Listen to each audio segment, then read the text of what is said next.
నక్కల వల సందులలో పందుల వలని ఈ సమాజాన్ని మేలుకొల్పినటువంటి గొప్పనైనటువంటి విప్లవ కవి విరసం కవి అయినటువంటి శ్రీశ్రీ గారి యొక్క కార్యక్రమం నిర్వహిస్తాను. ఇటు కార్యక్రమాన్ని ఉద్దేశించి కవి పండితుడు బూరోజు గిరిరాజాచార్ని మాట్లాడవలసిగా సాధారణంగా విజ్ఞప్తి చేస్తున్నాను.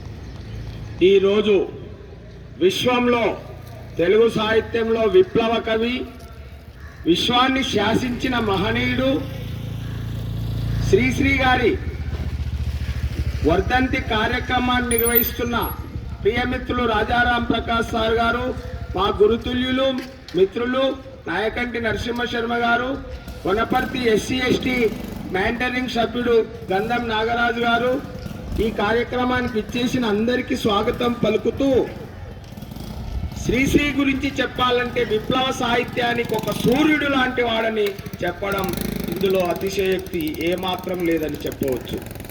అటువంటి శ్రీశ్రీ గారు కాదేది కవిత కనహం అన్నాడు. కుక్క పిల్ల, సబ్బు బిల్ల, అగ్గిపుల్ల వీటిపైన కూడా కవిత్వం రాయవచ్చు అన్నాడు.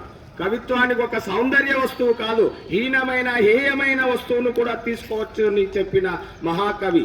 అందుకే శ్రామిక కవిత్వంను పుట్టించిన మహాకవి శ్రీశ్రీ శ్రామికుల పైన. కనుక అటువంటి మహనీయుడు 1910 ఏప్రిల్ 30 విశాఖపట్నంలో పూడిపెద్ది వెంకటరమణయ్య, అప్పలకొండ అనే పుణ్య దంపతులకు జన్మించాడు.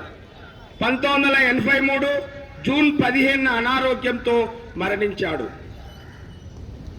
1925లో SSLC పాస్ అయ్యాడు.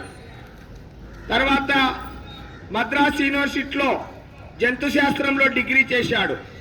ఆ విధంగా తన 7వ ఏటనే చిన్న చిన్న కవితలను రాసుకుంటూ వెళ్ళాడు.